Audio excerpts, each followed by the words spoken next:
Hello പുതിയൊരു വീഡിയോയിലേക്ക് എല്ലാവർക്കും സ്വാഗതം. അപ്പോൾ ഇന്നത്തേത് day in my life video ആണ് കേട്ടോ.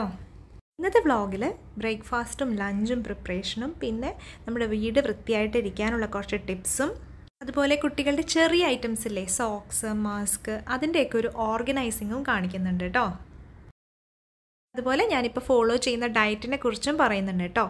അപ്പോൾ നിങ്ങൾക്ക് ഇഷ്ടപ്പെടുന്നൊരു വ്ളോഗ് തന്നെ ആയിരിക്കും ഇന്നത്തെ. അപ്പോൾ നമുക്ക് കണ്ടു നോക്കിയാലോ. ഇപ്പോൾ രാവിലെ എഴുന്നേറ്റാൽ 2 ഗ്ലാസ് ഇളം ചൂടുള്ള വെള്ളമാണ്, അത് വെച്ചാണ് കേട്ടോ സ്റ്റാർട്ട് ചെയ്യുന്നത്. വേറെ അതിൽ ലൈം ആഡ് ചെയ്യോ അങ്ങനത്തെ പരിപാടികളോ ഒന്നുമില്ല, പ്ലെയിൻ വെള്ളം. അതിൻ്റെ കൂടെ 7 ബദാം കുതിർത്തത് തൊലി കളഞ്ഞ് കഴിക്കും കേട്ടോ. അപ്പോൾ ഇതാ നമ്മുടെ പുതിയ അടുപ്പാണ്. ഞാൻ പറഞ്ഞില്ലേ, പഴയ അടുപ്പിൻ്റെ ഒരു നോബ് പോയിട്ട് അത് നന്നാക്കാൻ നോക്കിയിട്ട് ഒരു രക്ഷയുണ്ടായിരുന്നില്ല. ലാസ്റ്റ് എൻ്റെ കയ്യിൽ ഇങ്ങനെ ഒരു അടുപ്പുണ്ടായിരുന്നു. അപ്പോൾ അത് ഞാൻ വേഗം തന്നെ എടുത്തു വെച്ചു. അപ്പോൾ അതിൻ്റെ ബർണറിൻ്റെ സ്റ്റാൻഡിനൊക്കെ കുറച്ച് തുരുമ്പൊക്കെ വന്നിട്ടുണ്ട്. അപ്പോൾ അത് പയ്യെ ഒന്ന് നല്ലപോലെ ക്ലീൻ ചെയ്തെടുക്കണം. അപ്പോൾ രാവിലെ കിച്ചണിൽ വന്നാലുള്ള ആദ്യത്തെ പണി എന്ന് പറഞ്ഞാൽ തലേ ദിവസം പാത്രങ്ങൾ കഴുകിയിട്ട് അത് എടുത്ത് വെച്ചിട്ടില്ലെങ്കിൽ അത് നന്നായി ഒന്ന് തുടച്ച് പെട്ടെന്നൊന്ന് എടുത്ത് വെക്കുക എന്നുള്ളതാണ് കേട്ടോ ആദ്യത്തെ ടാസ്ക്.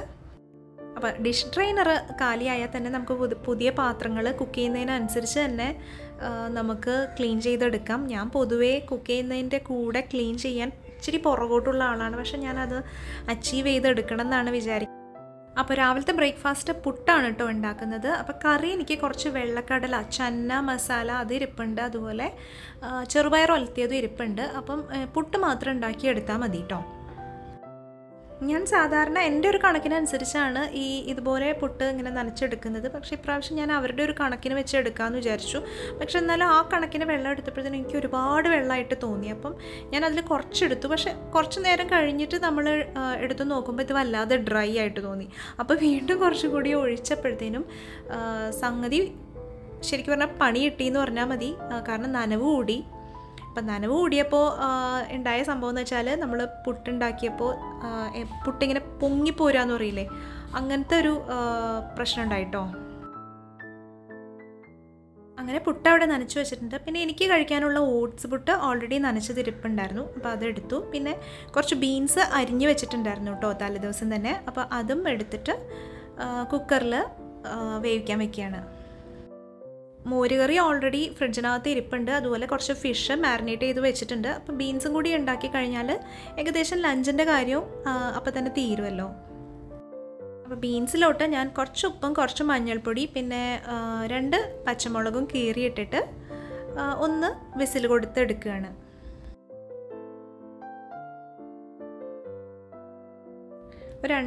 രണ്ട് മൂന്ന് ഉള്ളിയും കൂടി അരിഞ്ഞിട്ടാൽ നല്ലതാണ് കേട്ടോ. അപ്പം ഇത് ആവശ്യത്തിനൊരു കുറച്ച് വെള്ളം കൂടി ചേർത്തിട്ട് നല്ലപോലെ ഒന്ന് തിരുമ്മി കൊടുത്താൽ എല്ലാ ബീൻസിനൊക്കെ നല്ലപോലെ ഉപ്പൊക്കെ പിടിക്കാൻ അങ്ങനെ ചെയ്യണത് നല്ലതാണ് കേട്ടോ.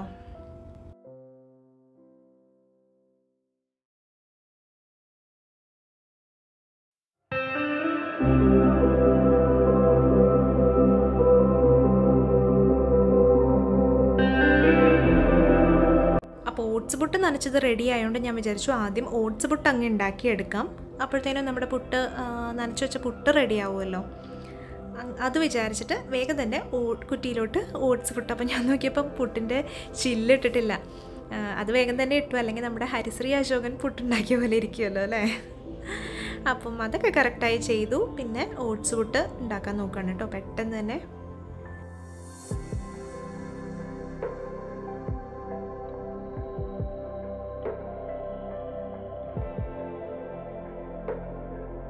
അപ്പോൾ ഞാൻ പുട്ട് മിക്കവാറും ഇൻഡക്ഷൻ സ്റ്റൗവിലാണ് ഉണ്ടാക്കാറ്. അത് കുറച്ചുകൂടി ഒരു നല്ലതായിട്ട് തോന്നി. കാരണം നമ്മുടെ പുട്ടിൻ്റെ കുടവും ഒന്നിനും തന്നെ ചൂട് പിടിക്കില്ല. അപ്പോൾ നമുക്ക് എടുക്കാനും ഒന്ന് കൈകാര്യം ചെയ്യാനൊക്കെ നല്ല എളുപ്പമായിട്ട് തോന്നിയിട്ടുണ്ട് കേട്ടോ. അപ്പോൾ അരിപ്പുട്ട് നനച്ചത് ഇവിടെ റെഡി ആയിട്ടുണ്ട്. അപ്പോൾ ഓട്സ് പുട്ടിൻ്റെ പണി കഴിയുമ്പോൾ നമുക്ക് വേഗം തന്നെ ഇത് ചെയ്തെടുക്കാമല്ലോ. ഇനി ഞാൻ കുറച്ച് സവാള ഒന്ന് വഴറ്റിയെടുക്കാമെന്ന് വിചാരിച്ചു. അപ്പോൾ ബീൻസ് വെന്ത് കിടപ്പുണ്ടല്ലോ, അപ്പം ഒന്ന് വഴറ്റി പിന്നെ കുറച്ച് ചതച്ച മുളകും ചേർത്തിട്ട് വഴറ്റിയെടുത്തു കഴിഞ്ഞാൽ അപ്പം ബീൻസിൻ്റെ ആ പണിയും കഴിഞ്ഞു. അപ്പം പുട്ട് വേവുന്ന സമയം കൊണ്ട് വേഗം തന്നെ സവാള അരിഞ്ഞ് അടുത്ത പണി നോക്കുകയാണ്.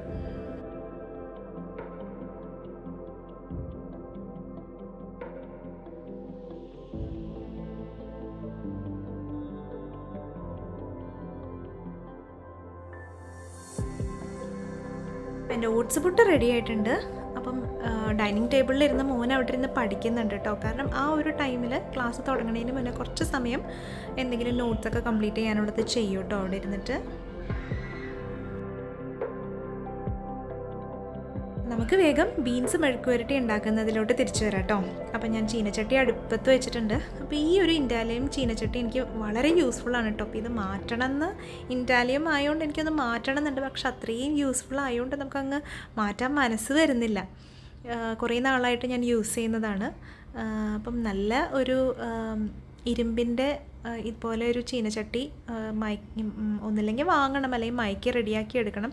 അപ്പോൾ ഞാൻ മുന്നത്തെ ഡീക്ലട്ടറിങ് വീഡിയോയിലൊക്കെ കാണിച്ച പോലെ 2 ഇരുമ്പിൻ്റെ ചീനച്ചട്ടികളൊക്കെ ഞാൻ മാറ്റി. കാരണം അത് എത്ര മയക്കിയാലും അതിൽ നിന്ന് ഇങ്ങനെ കറ വരുന്നത് പോലെ തോന്നിയിട്ടുണ്ട്. അപ്പോൾ എനിക്ക് ഒട്ടും തന്നെ അങ്ങ് ചെയ്യാൻ പറ്റുന്നില്ല അതിനകത്ത്. എന്തെങ്കിലും ഒരു ചിക്കൻ ഫ്രൈ ഒക്കെ ചെയ്യാമെന്നല്ലാതെ വേറെ ഒന്നും തന്നെ ചെയ്യാൻ പറ്റുന്നില്ല. അപ്പം മാറ്റിയതിൽ ഒരെണ്ണം ഞാൻ വീണ്ടും നല്ലപോലെ കഞ്ഞിവെള്ളമൊക്കെ തിളപ്പിച്ച് നല്ലെണ്ണയൊക്കെ തടവി വീണ്ടും വെച്ചിട്ടുണ്ട്. കാരണം നമ്മൾ എല്ലാം എടുത്ത് കളയുമ്പോൾ നമുക്ക് അതൊരു വിഷമമാണല്ലോ അല്ലേ. സവാള വഴന്നു വരുന്ന സമയം കൊണ്ട് ഞാൻ ബാക്കി പുട്ടുണ്ടാക്കാമെന്ന് വിചാരിച്ചിട്ട് എല്ലാം റെഡിയാക്കി എടുത്തു വന്നതാണ്.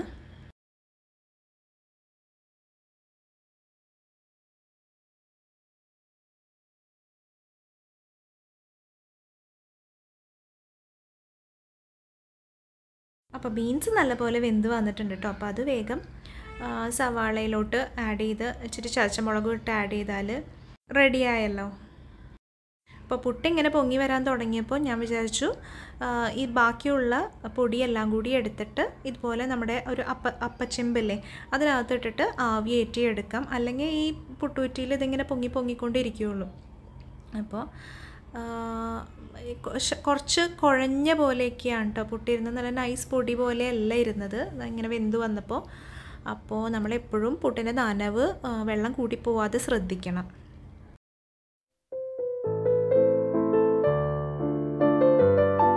അപ്പോൾ ബീൻസിലൊരു പൊടിക്ക് വെള്ളം കൂടിയായിരുന്നു. അപ്പം ഒന്ന് കത്തിച്ചെടുത്താൽ അതൊന്ന് വറ്റിച്ച് കിട്ടുമല്ലോ. അപ്പോൾ അത് കഴിഞ്ഞ് അത് നമ്മൾ പാത്രത്തിലോട്ട് വിളമ്പിയെടുക്കുക. അപ്പോൾ ഇതാണ് നമ്മുടെ ഡിസാസ്റ്റർ പുട്ട്. അപ്പോൾ രാവിലെ മോൾക്ക് പോകേണ്ടതുകൊണ്ട് അവൾ വേഗം തന്നെ പുട്ടും പയറും കൂട്ടി കഴിച്ച് പോവുകയാണ്. അപ്പോൾ മോൻ ഇവിടെ വീണ്ടും നോട്ട്സ് എഴുതിക്കൊണ്ടിരിപ്പുണ്ട് കേട്ടോ.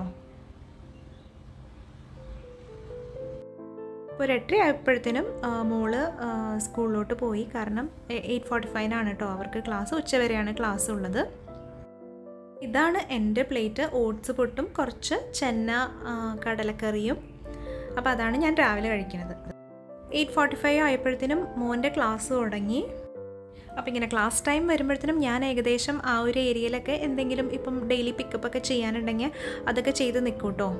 തുണി മടക്കിക്കൊണ്ടിരുന്നപ്പോഴാണ് ഈ ചെറിയ ഐറ്റംസൊക്കെ ഇല്ലേ, സോക്സ്, മാസ്ക്, അങ്ങനെയുള്ള ഐറ്റംസ് എല്ലാം തന്നെ കുറച്ച് ഡിസോർഡർ ആയിട്ടാണ് കിടന്നിരുന്നത്. അപ്പോൾ ഞാൻ വിചാരിച്ചു അതൊക്കെ ഒന്ന് ഓർഗനൈസ് ചെയ്ത് വെക്കാം.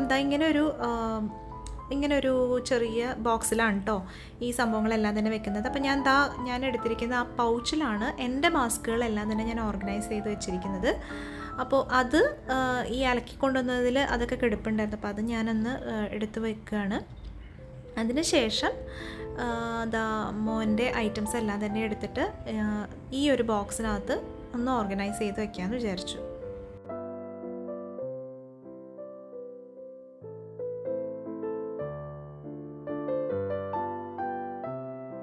അപ്പോൾ ഇത് നല്ലൊരു ബോക്സാണ് കേട്ടോ. അപ്പോൾ ഇതിനകത്ത് താഴെ 2 ഇങ്ങനെ വലിക്കാൻ പറ്റുന്ന കബോർഡും പിന്നെ മേലെ ഒരു ഫുൾ കമ്പാർട്ട്മെൻറ്റും, അങ്ങനെയുള്ള നല്ലൊരു ബോക്സാണ്. ഒരു ക്ലോത്ത് മെറ്റീരിയലാണ്, പക്ഷേ ഫുൾ ക്ലോത്ത് അല്ല. പിന്നെ അതിൻ്റെ അകത്തൊരു കട്ടിയുള്ളൊരു ബോർഡ് വെച്ചിരിക്കുന്നതുകൊണ്ട് അത് സ്റ്റഡി ആയിട്ട് നിൽക്കുകയും ചെയ്യും. അങ്ങനെയുള്ളൊരു ബോക്സാണ് കേട്ടോ. അപ്പോൾ ഇങ്ങനെയുള്ള ബോക്സുകളൊക്കെ എനിക്ക് തോന്നുന്നു ആമസോണിൽ അവൈലബിൾ ആണ്. പക്ഷെ ഞാനിത് ആമസോണിൽ നിന്ന് വാങ്ങിച്ചതല്ല. എനിക്ക് തോന്നുന്നു ലുലുവിലെ ഏതോ ഒരു ഷോപ്പ് അതിൽ നിന്നാണ് ഞാനിത് വാങ്ങിച്ചത്. നല്ലൊരു ബോക്സാണ്, എനിക്ക് നല്ല യൂസ്ഫുള്ളാണ്. പക്ഷെ ഞാൻ ഈ ഒരു ബോക്സേ വാങ്ങിച്ചിട്ടുള്ളൂ. ഇതിൻ്റെ സെക്കൻഡ് ഐറ്റം ഞാൻ വാങ്ങിച്ചിട്ടില്ല. അപ്പം കണ്ടോ, മേലെ ഒരു കമ്പാർട്ട്മെൻറ്റിൽ നമുക്ക് എല്ലാ ഐറ്റംസും വെക്കാം. അതുപോലെ താഴെ 2 കമ്പാർട്ട്മെൻറ്റ്സും ഉണ്ട്. അപ്പോൾ ഞാൻ വിചാരിച്ചു ഒരെണ്ണത്തിൽ അവൻ്റെ മാസ്കുകളെല്ലാം തന്നെ ഒന്ന് അറേഞ്ച് ചെയ്ത് വെക്കാം. പിന്നെ ഒന്നിനകത്ത് കുറച്ച് സോക്സുകളുണ്ട്, അപ്പോൾ അതും അറേഞ്ച് ചെയ്ത് വെക്കാം.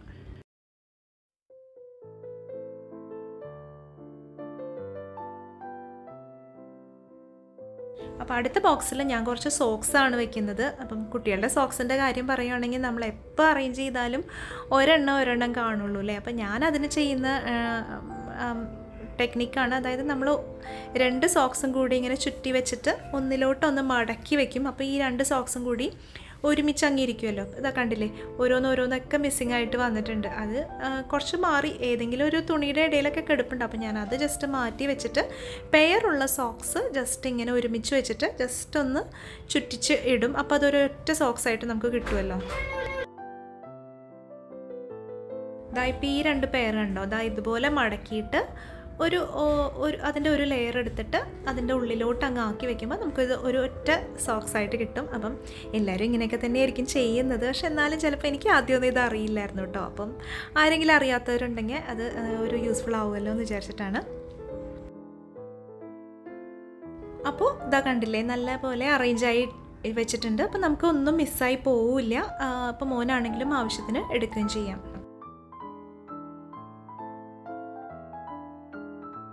അതുപോലെ മേലത്തെ കബോർഡിൽ ഞാൻ കുറച്ച് ഇന്നേഴ്സും അതുപോലെ കുറച്ച് ടവൽസും അങ്ങനെയാണ് കേട്ടോ വെച്ചിരിക്കുന്നത്. ഇത് എൻ്റെ പിക്കപ്പ് ടൈമാണ്. അപ്പോൾ അതേ അയണിങ് സ്റ്റാൻഡിൻ്റെ മേലെയുള്ള ഈ ഒരു തുണി ഒന്ന് നിങ്ങളെ കാണിക്കാമെന്ന് വിചാരിച്ചു. അപ്പം ഒരെണ്ണം ഞാൻ ഇതുപോലെ ആമസോണിൽ നിന്ന് ഓർഡർ ചെയ്തിട്ട് ഒട്ടും സ്റ്റിച്ച് ചെയ്യാത്ത രീതിയിൽ വെറുതെ ഒരു തുണി പോലെയാണ് എനിക്ക് കിട്ടിയത്. ഞാൻ പക്ഷേ അത് അന്ന് എന്തോ റിട്ടേൺ ചെയ്തില്ല. അപ്പം ഇത് നല്ല കട്ടിയുള്ള ഒരു കവറാണ് കേട്ടോ. ഇതും ഞാൻ ലുലു ഹൈപ്പർ മാർക്കറ്റിൽ നിന്നാണ് വാങ്ങിച്ചിരിക്കുന്നത്. എൻ്റെ ഒട്ടുമിക്ക പർച്ചേസുകളും ലുലുന്ന് തന്നെയാണ് കേട്ടോ. അടുത്ത ജോലി എന്ന് പറഞ്ഞാൽ നമ്മൾ ഉണങ്ങിയ തുണികളൊക്കെ തന്നെ പെട്ടെന്ന് തന്നെ ഒന്ന് മടക്കിയെടുത്ത് വെക്കുകയാണ്. അപ്പം വീട് വൃത്തിയാവാനുള്ള 3 ഇമ്പോർട്ടൻ്റ് ആയിട്ടുള്ള കാര്യങ്ങൾ ഞാൻ കരുതുന്നത് നമ്മുടെ കിച്ചണിലെ പാത്രങ്ങളെല്ലാം തന്നെ കഴുകി വയ്ക്കുക, രണ്ടാമത് ഉണങ്ങിയ തുണികളെല്ലാം തന്നെ എടുത്തിട്ട് നമ്മൾ മടക്കി അതാത് പ്ലേസിലെടുത്ത് വയ്ക്കുക, അതുപോലെ ഡെയിലി ഒരു ലോഡ് ലോണ്ട്രി ചെയ്യുക. മസ്റ്റായിട്ടും ഞാൻ ചെയ്യുന്നൊരു കാര്യമാണ് കേട്ടോ. പ്രത്യേകിച്ച് ഞങ്ങളുടെ വീട്ടിൽ നല്ല പോലെ തുണി ഉണ്ടാവും. കാരണം എല്ലാവരും ഈ എക്സസൈസ് ചെയ്യുന്നവരും താഴെ പോയി കളിക്കുന്നവരൊക്കെ ആയതുകൊണ്ട് തന്നെ നല്ല പോലെ ഡ്രസ്സ് ചേഞ്ച് ചെയ്യും. അപ്പം നമ്മളൊരു ദിവസം മിസ്സായാൽ തന്നെ നല്ല പോലെ തുണി അലക്കാനുണ്ടാവും. അപ്പോൾ സൺഡേ ഞാൻ ചെയ്യലില്ല കേട്ടോ. സൺഡേ ഒഴിച്ച് മിക്ക ദിവസം തന്നെ ലോണ്ട്രി ചെയ്യലുണ്ട്. അപ്പോൾ ഡെയിലി നമ്മൾ ഒന്ന് വീട് ഒതുക്കി വെക്കുക എന്നുള്ളതാണ് എൻ്റെ അടുത്ത ജോലി. അതെന്തായാലും ഏതെങ്കിലും ഒരു ടൈമിൽ ഞാൻ ചെയ്യുന്നൊരു കാര്യമാണ് കേട്ടോ. എല്ലാ റൂമിലും പോയിട്ട് ഒന്ന് മാറിക്കിടക്കുന്ന സാധനങ്ങൾ ഒന്ന് അതത് സ്ഥലത്ത് എടുത്തു വയ്ക്കുക. അതുപോലെ ലോണ്ട്രി നമ്മൾ കറക്റ്റായിട്ട് ചെയ്യുക. നമ്മുടെ ഒരു ചെയറിലൊന്നും ഇങ്ങനെ തുണി കുന്നുകൂട്ടിയിടാതിരിക്കുക. ഇത്രയും കാര്യം ചെയ്താൽ തന്നെ വീട് അത്യാവശ്യം ഒന്ന് വൃത്തിയായി കിടക്കും കേട്ടോ. അപ്പോൾ മോൻ്റെ ക്ലാസ്സൊക്കെ കഴിഞ്ഞതേ അവൻ TV കണ്ടുകൊണ്ടിരിപ്പുണ്ട്. അപ്പോൾ ഞാൻ അവനൊരു ഗ്ലാസ് പാല് കൊടുക്കുകയാണ്. ടൈം ലിമിറ്റ് വെച്ചിട്ട് TV കാണാൻ സമ്മതിക്കാറുണ്ട് കേട്ടോ. അപ്പോൾ വേഗം തന്നെ ചോറിനുള്ള അരി കഴുകി വെക്കുകയാണ്. അതുപോലെ ഞാനൊരു ജ്യൂസ് കുടിക്കാമെന്ന് വിചാരിച്ചിട്ട് ഒരു 2 ഓറഞ്ച് എടുത്തിട്ട് മധുരമൊന്നും ചേർക്കൂല കേട്ടോ, ജ്യൂസ് ഉണ്ടാക്കി കുടിക്കുകയാണ്. അപ്പോൾ ഒരു 11 മണിയൊക്കെ ആകുമ്പോൾ ഇങ്ങനെ ഒരു ജ്യൂസോ എന്തെങ്കിലും ഒരു ഫ്രൂട്ടോ അങ്ങനെ കഴിക്കും കേട്ടോ. അപ്പോൾ എൻ്റെ ഒരു ഡയറ്റിൽ ഞാൻ ഉച്ചയ്ക്ക് ചപ്പാത്തിയാണ് കഴിക്കാറ്. അപ്പോൾ ഞാൻ ഉണ്ടാക്കി വെച്ച ചപ്പാത്തിയൊക്കെ തീർന്നു. പിന്നെ ഹാഫ് കുക്ക്ഡ് ചപ്പാത്തിയും വാങ്ങാറുണ്ട് കേട്ടോ. പക്ഷെ അന്ന് അതും തീർന്നു. അപ്പോൾ ഞാൻ വിചാരിച്ചു പെട്ടെന്ന് കുറച്ച് ചപ്പാത്തി ഉണ്ടാക്കിയിട്ട് ഹാഫ് കുക്ക്ഡ് പോലെ ആക്കിയിട്ട് വെക്കുകയാണ്. കുറച്ച് ദിവസത്തിന് ഉണ്ടാവുമല്ലോ. ചപ്പാത്തി ഉണ്ടാക്കാൻ എനിക്ക് ഭയങ്കര മടിയാണ് കേട്ടോ. അതുപോലെ തന്നെ ഞാൻ അത്ര എക്സ്പേർട്ടല്ല ചപ്പാത്തിയുടെ. മിക്കപ്പോഴും ഇങ്ങനെ ഹാഫ് കുക്ക്ഡൊക്കെ വാങ്ങുകയാണ്. അപ്പോൾ അന്നത്തെ ദിവസം വാങ്ങിയിട്ടൊന്നുമില്ല. അപ്പോൾ ഞാൻ വിചാരിച്ചു ഒന്ന് ഉണ്ടാക്കിയെടുക്കാം. അപ്പോൾ ആശീർവാദിൻ്റെ ആട്ടയാണ് യൂസ് ചെയ്യുന്നത്. അപ്പോൾ അത് ജസ്റ്റ് പച്ചവെള്ളത്തിൽ ഉപ്പിട്ടിട്ട് ഒന്ന് കുഴച്ച് വയ്ക്കും. അതിനുശേഷം പരത്തിയെടുക്കുക തന്നെ ചെയ്യുന്നത്.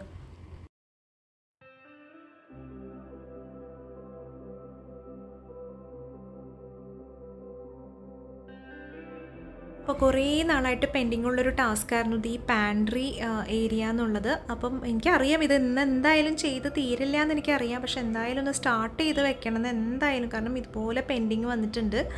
അപ്പോൾ ഞാൻ വിചാരിച്ചു അതൊന്ന് അതിൻ്റെ ക്ലീനിങ് എങ്കിലും ഒന്ന് സ്റ്റാർട്ട് ചെയ്യാം. കാരണം അതിലെ സാധനങ്ങളൊക്കെ ഒന്ന് എടുത്തിട്ട് ഡീക്ലട്ടറിങ്ങും ഒന്ന് ഓർഗനൈസ് ചെയ്ത് വെക്കാനൊക്കെ ഉണ്ട്. എല്ലാം കൂടി ഞാൻ ജസ്റ്റ് ഒരു വലിയ പാത്രത്തിൽ ഇട്ട് വയ്ക്കുകയാണ് ചെയ്യുക. അപ്പം നമ്മുടെ അങ്ങനെ ഇട്ട് വയ്ക്കുമ്പോഴത്തേനും കുറേ സാധനങ്ങൾ നമ്മൾ മറന്നു പോവും. പിന്നെ എക്സ്പയറി ഡേറ്റ് കഴിയുമ്പോഴത്തേനും എടുത്ത് കളയേണ്ടിയൊക്കെ വരും. അങ്ങനെ ഒരു പ്രശ്നമുള്ളതുകൊണ്ട് ഞാൻ വിചാരിച്ചു കറക്റ്റായിട്ട് ഇനി ഒന്ന് എടുത്ത് വെച്ചിട്ടില്ലെങ്കിൽ എനിക്കിനി കുറേ പ്രോബ്ലംസ് ഉണ്ടാവും. അപ്പം ഞാൻ വിചാരിച്ചു ആ ഒരു പണി സ്റ്റാർട്ട് ചെയ്യാം അറ്റ്ലീസ്റ്റ്.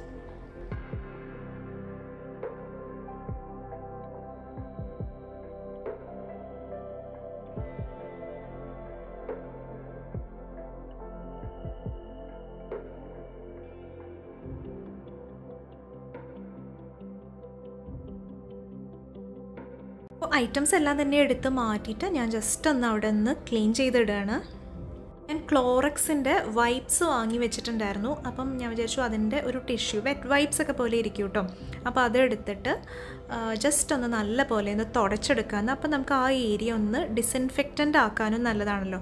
കുറച്ചായി ഞാനിത് ക്ലീൻ ചെയ്തിട്ട്. അപ്പം എന്തെങ്കിലുമൊക്കെ ഉണ്ടെങ്കിൽ നല്ല പോലെ ഒന്ന് ക്ലീൻ ആക്കി ഇടുവാണെങ്കിൽ നല്ല. അതുപോലെ ഞാൻ ഈ നമ്മുടെ സിലിക്ക ബാഗ്സ് കിട്ടില്ലേ, നമുക്ക് എന്തെങ്കിലുമൊക്കെ ഡ്രസ്സ് വാങ്ങുമ്പോൾ എന്തെങ്കിലും ഐറ്റംസൊക്കെ വാങ്ങുമ്പോൾ അത് വരില്ലേ, അപ്പോൾ അത് ഉള്ളപ്പോൾ ഞാൻ അതൊന്നും എടുത്ത് ഇങ്ങനെയുള്ള കബോർഡ്സിലൊക്കെ വെക്കലുണ്ട് കേട്ടോ. അപ്പോഴത്തേനും മോള് വന്നു. അപ്പോൾ അവൾക്ക് കസ്റ്റർഡ് ആപ്പിൾ വേണമെന്ന് പറഞ്ഞിട്ട് അത് കട്ട് ചെയ്ത് കൊടുക്കുകയാണ്. ഉച്ച സമയമായി കേട്ടോ. അപ്പോൾ നമ്മുടെ പാൻട്രി ഓർഗനൈസിങ് എന്തായാലും ഇന്ന് നടക്കില്ല. അപ്പോൾ ഞാൻ ഡൈനിങ്ങിൻ്റെ സൈഡിലോട്ട് ഈ ഐറ്റംസ് എല്ലാം തന്നെ ഇതുപോലെ ഒതുക്കി വെച്ചു. പിന്നെ നമ്മുടെ ചപ്പാത്തിയുടെ പണിയുണ്ട്. അപ്പോൾ എനിക്ക് ഒട്ടും ഇഷ്ടമില്ലാത്തൊരു പണിയാണ്. കാരണം ഞാൻ എപ്പോഴൊന്നും ചെയ്യാറില്ല. അപ്പോൾ എനിക്ക് എക്സ്പേർട്ട് അല്ലാത്തതുകൊണ്ട് കുറച്ച് സമയം എടുക്കും. പക്ഷേ എന്തായാലും ചെയ്തെടുക്കാതെ പറ്റില്ല. കാരണം എനിക്ക് ഉച്ചയ്ക്ക് ചപ്പാത്തിയാണ് കഴിക്കേണ്ടത്. അപ്പം ഞാൻ ചെയ്യും, എന്നാലും സ്ലോ ഒക്കെ ആയതുകൊണ്ട് ഒരു മടിയാണ് ചെയ്യാൻ വേണ്ടിയിട്ട്. അതുപോലെ ഞാൻ ചപ്പാത്തി പരത്തിയാൽ നല്ല ഭംഗിയുള്ള റൗണ്ടും സ്ക്വയറൊന്നും കിട്ടില്ല കേട്ടോ. പല പല ഒരു ഷേപ്പുകളൊക്കെയാണ്. എന്നാലും സാരമില്ല, നമുക്ക് തന്നെ കഴിക്കാനല്ലേ എന്ന് വിചാരിച്ചിട്ട് ഞാൻ എനിക്ക് അറിയുന്ന പോലെയൊക്കെ ഇങ്ങനെ പരത്തിയെടുക്കും. അതുപോലെ നല്ല ഈവൺലി അല്ല വരും. ചില സ്ഥലത്ത് ഇച്ചിരി കട്ടി കൂടി അങ്ങനെയൊക്കെ വരാറുണ്ട് കേട്ടോ. പിന്നെ ചോറിൻ്റെ സമയം ആയതുകൊണ്ട് ഞാൻ വേഗം ഫിഷ് ഫ്രൈ ചെയ്യാൻ വെച്ചു. അപ്പം ചപ്പാത്തിയൊക്കെ പരത്തി റെഡി ആയിട്ട് അപ്പം ഞാൻ വേഗം ഹാഫ് കുക്ക്ഡായിട്ട് എടുത്തു വയ്ക്കാമെന്ന് വിചാരിക്കുന്നത്. ഹാഫ് കുക്ക്ഡ് എന്ന് പറഞ്ഞാൽ നമ്മൾ ഒരിച്ചിരി നേരം നമ്മുടെ പാനിലൊന്ന് തിരിച്ചും മറിച്ചും ഇട്ടാൽ ഫുള്ളി നമ്മൾ കുക്ക് ചെയ്യില്ല. അപ്പം ആരെങ്കിലും അറിയാത്തവരുണ്ടെങ്കിൽ യൂസ്ഫുൾ ആയിക്കോട്ടെ എന്ന് വിചാരിച്ചിട്ടാണ് കേട്ടോ. അപ്പോൾ അങ്ങനെ നമ്മൾ എടുത്ത് വെക്കുകയാണെങ്കിൽ നമ്മൾ ഈ പരത്തി വെച്ച ചപ്പാത്തി പെട്ടെന്ന് ചീത്തയാവില്ല. അപ്പോൾ നമുക്കൊരു 2-3 ദിവസത്തിന് നമുക്ക് ഈ യൂസ് ചെയ്യാൻ വേണ്ടി ഉണ്ടാവുകയും ചെയ്യും.